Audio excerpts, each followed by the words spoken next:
हिमाचल विधानसभा budget सत्र का दूसरा दिन भी हंगामे की भेंट चढ़ गया।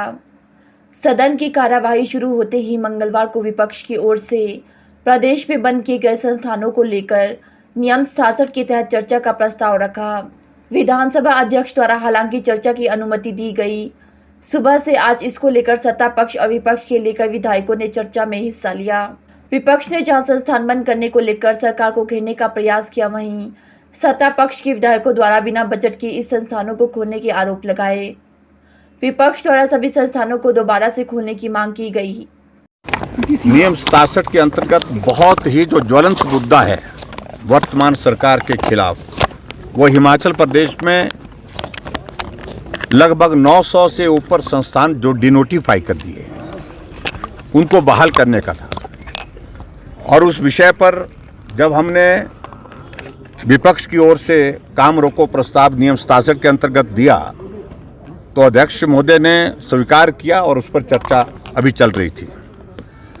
लेकिन मुझे बहुत हैरानी इस बात को लेकर के, जिस जिम्मेवारी के साथ मुख्यमंत्री को जवाब देना चाहिए और जिन तथ्यों के आधार पर उनको सारी चीज़ों को लोगों के सामने रखना चाहिए,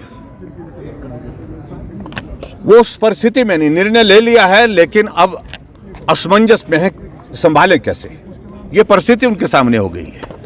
और उसमें सबसे बड़ी वजह यह है कि एक जुनून जैसा एक सवार हो गया। सरकार आने के बाद सीधा संस्थानों को डिनोटिफाई करने का उन्हें क्रम शुरू कर दिया और 3 महीने का कार्यकाल उसी दौर में गुजर गया जहां वो संस्थानों को, खुले हुए संस्थानों को बंद करने का काम करते रहे। आज हमने इस बात के लिए पूछा कि पिछले 50 वर्षों से हिमाचल प्रदेश में संस्थान खोलने की प्रक्रिया यही रही है और इस प्रक्रिया के अंतर्गत संस्थान पहले भी खुलते रहे हैं। और एक सरकार का कार्यकाल 5 वर्ष का होता है, उससे एक दिन भी कम जो कोई उसको कम नहीं कर सकता है। आपने 1 साल के पूरे हमारे विकास कार्य के साथ संस्थान जो खुले हैं उनको आपने डिनोटिफाई कर उनको बंद कर दिया। यह अधिकार सरकार के पास इस तरह का नहीं हो सकता है। आप कोई उसके लिए सर्वे करते, उसके लिए रिव्यू करते, रिव्यू करने के बाद आपके सामने फैक्ट्स आते जिसके ऊपर आप निर्णय करते। 11 तारीख को शब्द लेते, 12 तारीख को निर्णय करके डिनोटिफाई करने की प्रक्रिया करके जो है उनको सबको बंद कर दिया जाता है। हमने कहा ये तरीका बिल्कुल भी उचित नहीं है। आज से पहले हिमाचल प्रदेश में इस प्रकार से परिस्थिति कभी नहीं आई। और दूसरी बात, हमने 5 वर्ष पहले हिमाचल प्रदेश में एक बदले की भावना से उस परंपरा को रोकने की एक शुरुआत की थी और पूरे 5 वर्ष में वो परिस्थिति रही कि बदले की भावना के साथ हिमाचल प्रदेश में काम पर पूर्ण विराम लगा। और हम उम्मीद करते थे कि ये भी इस तरह से करेंगे, लेकिन सरकार बनने के बाद एकदम उनने जो बदले की भावना से कार्यवाही की है उसका हम विरोध कर रहे हैं। दूसरी बात, अब उसमें से करेक्शन करने की कोशिश कर रहे हैं। चलो ये खोल देते हैं, वो खोल देते हैं, इस तरह से कर देते हैं, वैस तरह से कर। हमने कहा आज के पूरे हिमाचल प्रदेश में इस तरह का वातावरण बड़ा नाराजगी का प्रदेश में अभी देख करके आए हैं। हर जिले में, हर विधानसभा क्षेत्र में जहाँ संस्थान बंद हुए हैं, लोग चाहते हैं कि सबसे पहले जो डिनोटिफाई किए गए संस्थान जो बंद किए हैं उनको पहले बहाल करो, उसके बाद आप रिव्यू करो। रिव्यू करने के बाद फैक्ट्स इस तरह के आते हैं कि संस्थान वहाँ पर उचित नहीं है, तो उस बात को सुनने के लिए तैयार है।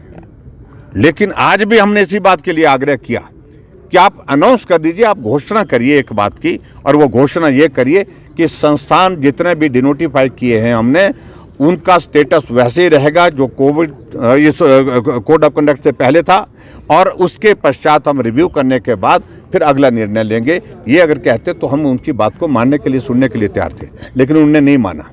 अपनी ओर से कह रहे हैं कि हिमाचल प्रदेश में 12,000 अध्यापकों के पद खाली हैं। क्या मुख्यमंत्री इस बात को सुनिश्चित करेंगे? जब तक वो 12,000 पद नहीं भरे जाएंगे तब तक के लिए हिमाचल प्रदेश में कोई भी शैक्षणिक संस्थान नहीं खोलेगा। इस बात पर जवाब देने के लिए मुश्किल है उनको, इस बात पर जवाब नहीं दे पा रहे। हमने कहा जो स्कूल और कॉलेज के जो लेक्चर की शॉर्टेज आप बोल रहे हैं, उस शॉर्टेज को पूरा करने के बाद ये संस्थान खोलेंगे। विचार करेंगे, अपने लिए तो विचार करेंगे, लेकिन भारतीय जनता पार्टी ने जो निर्णय किया और सोच समझ के जनहित में निर्णय किए थे, उनको इस प्रकार बंद करना हमने कहा कतई भी उचित नहीं है। और जन भावनाओं से सरकार चलती है। जनता की भावना ये है कि संस्थान जितने भी खुले थे, जिनको बंद किया है, आप उनको पुनः बहाल करें, ये हमने उनसे आग्रह किया।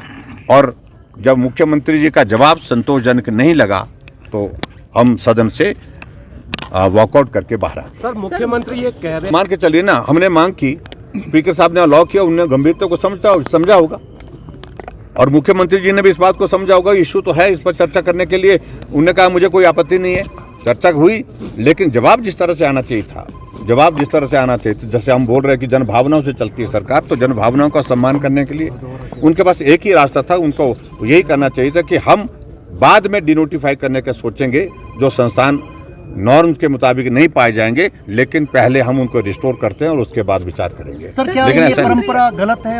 और मैं इस बात को कह रहा हूँ, ये गलत परंपरा शुरू हो गई हिमाचल प्रदेश में। आने वाले समय में 6 महीने का नहीं, 9 महीने का नहीं, एक साल का नहीं, आने वाले समय में परिस्थिति इस प्रकार की बनेगी कि पहले दिन से इस प्रकार के निर्णय को रद्द करने की एक प्रक्रिया शुरू हो जाएगी। और निश्चित रूप से आने वाले समय में जब भारतीय जनता पार्टी की सरकार बनेगी तो 11 दिसंबर 2022 के बाद के सारे निर्णयों पर विचार करेंगे। सर, आपने